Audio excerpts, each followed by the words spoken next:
Join us as we search Alaska and beyond for mysterious creatures, featuring Beans Baxter and Rob Roy Menzies. This is the Alaska Bigfoot Studies.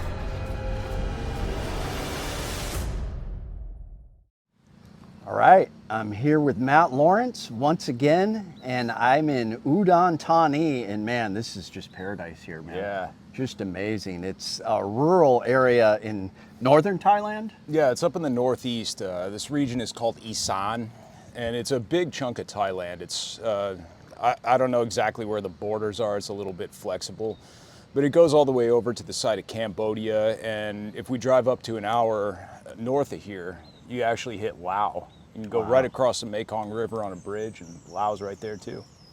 Just amazing. But check out Matt. What platforms are? I know you're on X. Yeah, I use X quite a bit. I have an Instagram account and a Facebook account, and every single one of those is just Matt Lawrence Art. So I'll make him throw a URL up for you guys if you guys want to check out my artwork. I do a lot of the patches and the t-shirts and stuff for Chuke. And we got a new design coming out. I know I keep putting it back, but there's a new tactical Bigfoot design that you guys are going to love that we're going to have patches and t-shirts and stuff for. But I know AI has kind of decimated a lot of work for artists, but he still gets work once in a while. So reach out to him if you need any design work. Yeah, I appreciate that, man. Thank you. Yeah. But we are going to revisit one of the stories we did before. Now, I've told the story how I lived in northern New Mexico and then southern Colorado. Now, we were both at Fort Lewis College in Durango, Colorado, and that is just a weird area. There was a weird energy there. I know some of the Anasazi cultures were there, and I had some weird experiences just collecting pottery shards. So the Anasazi were some of the ancestors to maybe some of the Pueblo Indians, but they lived in the southwestern United States, and then they just disappeared overnight. And this was like, I think it was between 10 AD and like 13 or 14 AD, or 14 to 10 AD. But there's a lot of controversy over what made them disappear. A lot of people said it was obviously a drought.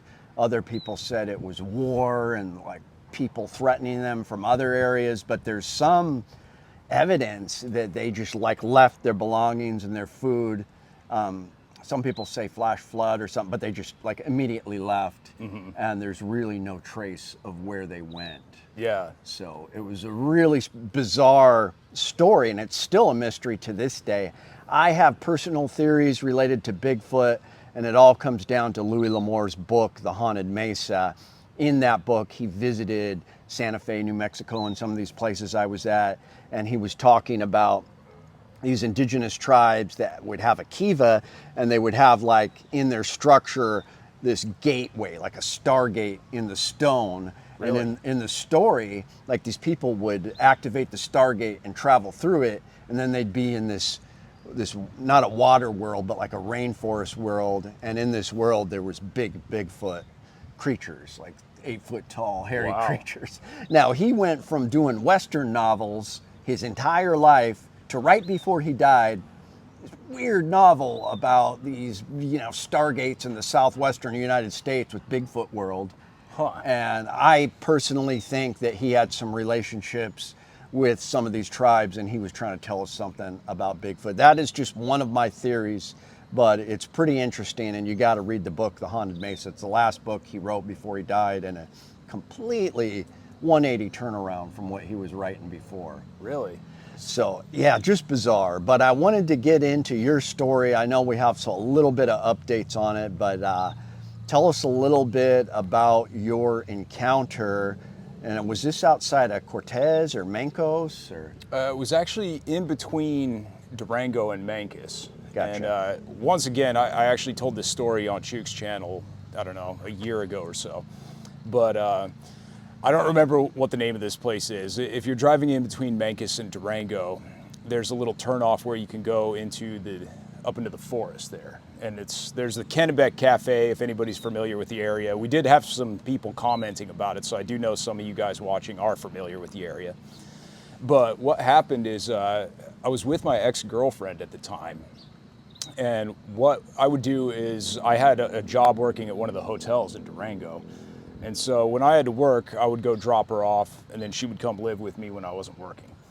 And so I had gone to go and get her from Mancos.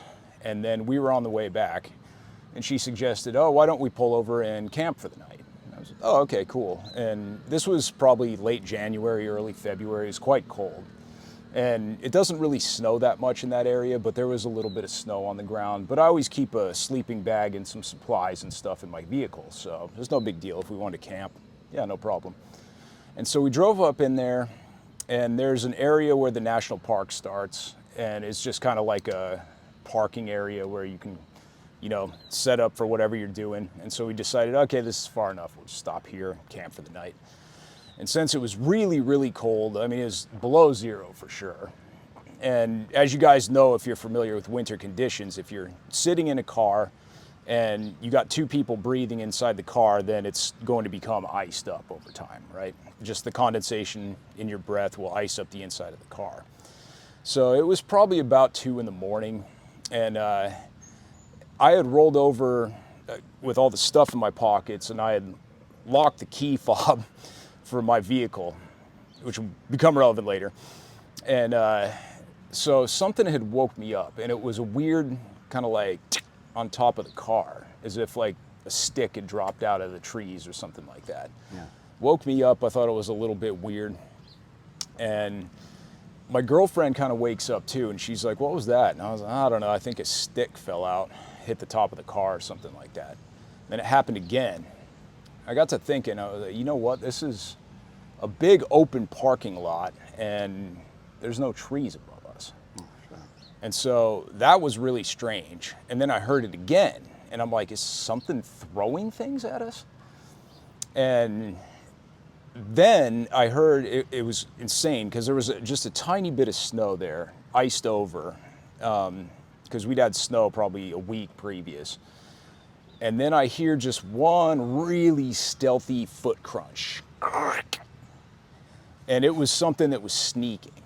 And then all of a sudden, my girlfriend at the time starts screaming.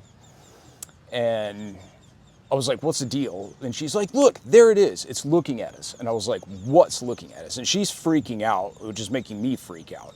And so she points through the window of the back of my SUV. And I look, I didn't see anything, unfortunately. But she said she saw something that was hands on the window looking at us, right? Oh, man. And so I'm like, well, holy shit, we got to get out of here, right? It's like, because whatever this is not good. And at the time, like, supernatural things didn't really, like, I didn't necessarily believe in it, which is a totally different story now. I've had so many things happen. And so I freak out. And I jump in the front, I turn on the vehicle, and which, if you lock the key fob from the inside and you don't unlock that and turn on the vehicle, that starts the car alarm. Right. So the alarm's blaring, I turn it on, and I throw on the headlights, and there was a very small little bit on my windshield that hadn't iced up yet. And so she was in the back, she looked through that. Once again, I was fumbling with the key fob trying to turn the thing off. And she's like, there it is again. And this thing had run past the window in the lights, and she had seen it 2 times, when it looked in and when it ran past us. Mm-hmm. And so her description of this thing was that it was very tall, very skinny, and it was like 7 feet tall. And like dark colored. Yeah, like a dark colored shape. But it ran on 2 legs. And so I'm like, what is this thing? Is it Bigfoot? Like, holy shit, we have to get out of here now. Yeah. So I can't manage to turn off the alarm. At this point, I'm freaked out. So I just threw it in drive, hauled ass for a couple of miles, pulled over, turned it off, turned the alarm off, and then we started again. And so at this point, I'm calming down a little bit. I'm like, yeah, this is kind of ridiculous, but okay, now that we're leaving, I don't want to go back. Whatever that thing was, maybe it was a person trying to get in there, I don't know. Like, I don't want to be out here right now. And so we drove all the way back to Durango, went back in my apartment that I was staying at, spent the night, and then had to go somewhere in the morning.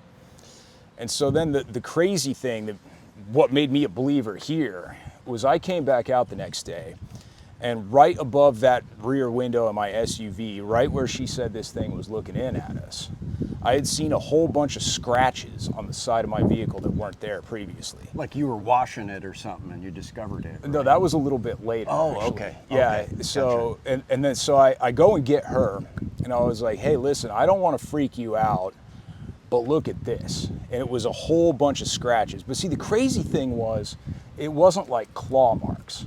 Right. What it seemed to me was that it had 4 fingers, and it clearly had a thumb as well. Like, it made scratches like this. Right. But it didn't make any any noise when it did that. Excuse me. It seemed like it had sandpaper or something like that. I remember you said that, like a weird texture Yeah. that made markings. Like a really strange thing. And so I tried to take a couple of pictures of this thing, but like because of the paint job I had on my car, which was one of those like 2-tone glossy things, I couldn't get any real clear pictures of it. But I showed a ton of people. Every single person I showed it to agreed it was really strange. And so I was like, okay, yeah, I don't want to go back to this place. Like there's something in the woods there for sure. And so then it was probably about, I don't know, 7-8 months later. I had taken my vehicle over to my parents' house and we were washing it with the hose. And so I told my mom about it because my mom was like, well, what are all these scratches here? And I was like, yeah, you aren't even going to believe this, but I think there's some kind of something in the woods there. And I told my mom the story and she's like, yeah, okay. And so I climbed up on top of the vehicle to wash the top of it. And then on top of it, there was 2 gigantic scratches of the exact same variety.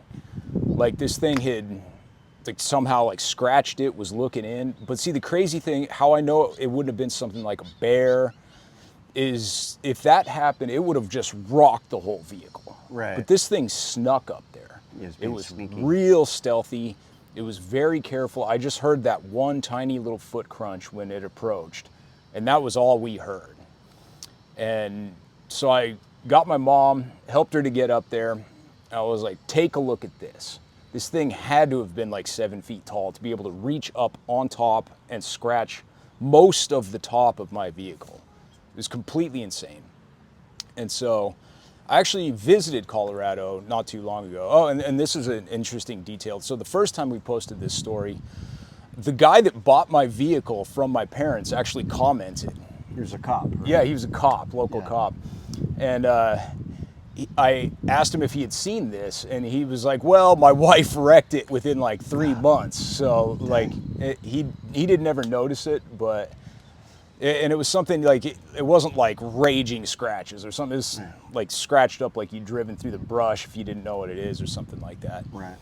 And so I tried to reconnect with him. He didn't have the time. Or no, actually, my mom tried to connect with him and just couldn't get a hold of him, something like that. I don't remember. But I didn't manage to talk to him. But within the comments... He was a believer too. Like Yeah. he has heard stories from that area. Yeah, he said there was something like... And it's actually kind of lame that I couldn't talk to him because it sounded like he had a lot of information on this. Yeah. But I am friends with one of the cops there in Durango. And so I told him this story, and he's a big outdoors guy. He's camping all the time with his family. And he was like, oh, I absolutely believe you. And I was like, really? I was like, well, do you have any stories? And so, like, this is a retelling of my friend's story, so obviously I'm not going to do it justice. But he had told me that on 3 different occasions, he had gone up into the woods, and he was there with his wife and his daughter, who are all competent woodsmen, you know, like very experienced with camping, and gone out, you know, dozens upon dozens of times. And on different occasions, they had gone into various places, one of them being the same place that I had been to, the same general area. And they had had something throwing sticks and rocks at them in their campsite from outside the campsite. And they were in places where, you know, there's not a lot of other campers. They'd gone fairly far up into the woods. And so I was like, well, wow, that sounds a lot like what I experienced. You know, this thing was throwing things at my vehicle. Like, I kind of got the idea, and from what he told me too, is that it wasn't like aggressive. It wasn't like trying to attack. What it was trying to do is like get you out of there. Like the same thing that you would do to like a wolf or a coyote or something that was sniffing around your territory. like trying to eat your food, something like that. That was the vibe that he got from these things. Interesting. And so after the first time, he bought a pair of night vision goggles. And ever since then, he's been trying to find this thing because it happened 2 other times. Right. Once when his daughter was like going to use the bathroom off the trail, and something started throwing rocks at her. And at that time, it was fairly sizable rocks that had it hit her, it would have caused some damage. Oh, man. So yeah, like, and I mean, he's a ballsy guy, you know, a cop, he carries a lot of guns, he's got a lot of training, so he keeps going out there trying to find this. So if he ever does find something, then I'll definitely let you know and we can follow up. Yeah, the Southwest's a terrifying place for me. When I was going to school in New Mexico, a lot of my friends told me stories about the S-Walker, but I won't even say that name on this channel because I was told very clearly it's not something you talk about, especially at night, you know, just like whistling at night. So that's something that I have made sure on film that I've never spoken about. I'll just say S-Walker, but what it is, it's an evil person that is a shapeshifter and basically like a witch, basically has these abilities, can morph into half animal, full animal. And we'll talk about it next week with the, you know, the shaman story from Joe McGonigal that happened in this area, actually. But in Alaska, there's not a lot of that in modern times, but we have a history of shamans able to shapeshift, and typically they are evil, just like your friend Sam was telling us that the witch doctors here in Thailand, they're either good or bad. They make that choice. Yeah. And that's something we find throughout shamanism in the whole world. It's pretty interesting. Like, there's the good ones, they heal, and then the bad ones just have these powers and they transform and they curse people. Yeah, they can do a lot of damage. And then you got to go find one of the good guys to go undo that damage too. At least that's how it works here. Or have your own faith that's strong enough with your articles, or you can protect yourself. Or you can purge it yourself, that sort of thing. Yeah. So anyways, thanks for tuning in. Please be sure to check out Mount Lawrence art. Yep. And I'll throw some links up to it. But appreciate you guys. All right. Thanks, guys.